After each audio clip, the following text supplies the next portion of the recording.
Okay, so when it comes to flower distribution, a female mangrove has a multiple flowers. Okay, kitang-kita naman. Kumbaga mabulaklakin lang po talaga pag babae. Okay, so since yung sa babae ay pabilog at makapal, ito naman po yung sa lalaki. Yan, pahaba at matulis. Okay, yung dahon po, ma'am, yung dahon. then pagdating sa flower distribution, hindi din papatalo si lalaki, di ba, sir? Yan, kita nyo, may dalawang bilog-bilog lang sila. Okay, so universal speaking, pag lalaki, dalawa lang po talaga. And never po nagiging tatlo or isa lang.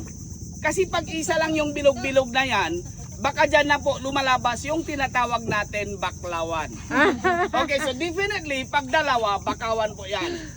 Now, for the flowers, once it's mature, it will become like this. Okay, pag ganito ng itsura, then it will now called as the propagule.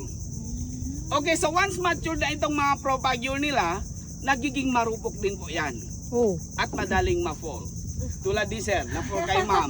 Ganon din po yung mga nature natin, no? So pagkahulog, may iwan or matatanggal po yung crown nila.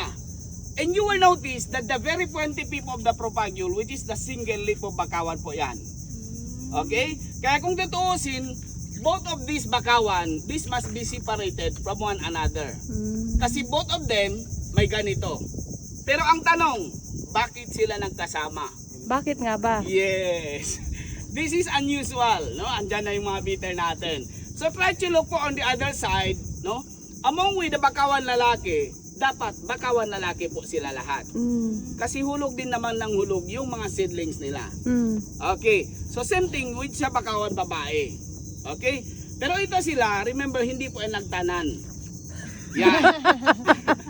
So take note, since itong area na to, no, kahit low tide na si Santa Cruz Island, mataas pa rin po yung tubig. So ang nangyayari, that time mature na itong mga propagule nila, instead of dumiretso sa lupa, tinangay ng current pareho.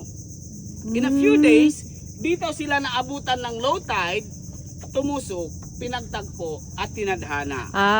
Kaya andyan sila, no? Yan, this is unusual. So they go and grow together. Kaya ang tawag namin dito, the mangrove that has a forever in their lifestyle. Yan. Kaya dapat sa mga